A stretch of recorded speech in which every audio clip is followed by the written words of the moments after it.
Engines to the rescue. A fierce storm was blowing in from the sea. The wind had been so fierce, it whipped up the waves and caused a big oil tanker to having trouble trying to get to land. They were heading to Brendan Docks. Unfortunately, the waves are pushing them closer to a beach.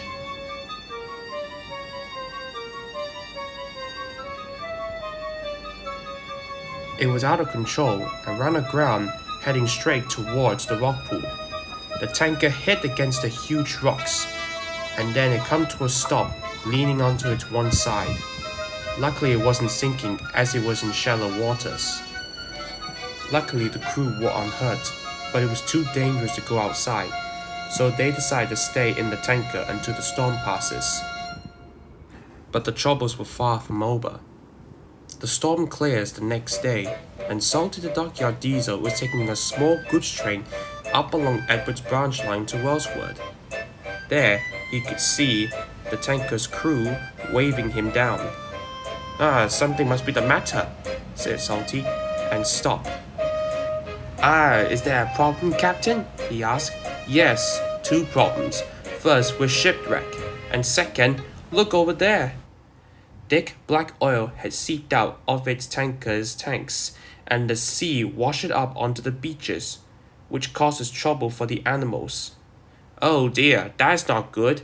Don't worry, shipmates. I'll get help right away. And Salty raced off.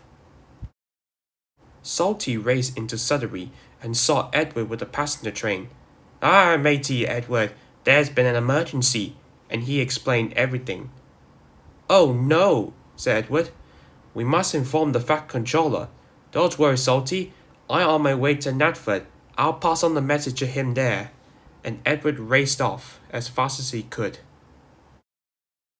The Fat Controller was informed and came to the sheds to discuss the problem. I just got word from Salty and Edward. Lots of seabirds are covered in oil and need to be taken to the Animal Rescue Center as soon as possible. They can't swim or fly with oil on their wings, and if it isn't washed off quickly, they could become sick. The engines were worried. They all wanted to help and make sure the animals were safe. I arranged for trains to bring birds to the rescue center, but I can't spare all of you. You have your own jobs to attend to first. I'm free, sir, said Henry gaily. The sea has been too choppy for the fishermen to go out, so the trucks for the flying kipper are available to take the birds. I'll help too, said James. He thought it would make him look important. And me, puffed Thomas. Clara has plenty of room to carry the boxes the birds will be in, and Annie can take the workers from the beaches. That's good, engines, said the Fat Controller. Off you go then. So the three engines set off for the beach. Butch the tow truck and Edward with the breakdown train came to take the wrecked tanker away from the beach. And Thomas, James, and Henry had their trains loaded with boxes full of birds covered in sticky black oil. The engines felt sorry for them and steamed off as fast as they could for the station near the rescue center, where Bertie was waiting to take them away. For the next few days, the three engines and Bertie were kept very busy every morning. The beach looked a little cleaner, and there were fewer birds for cleaning.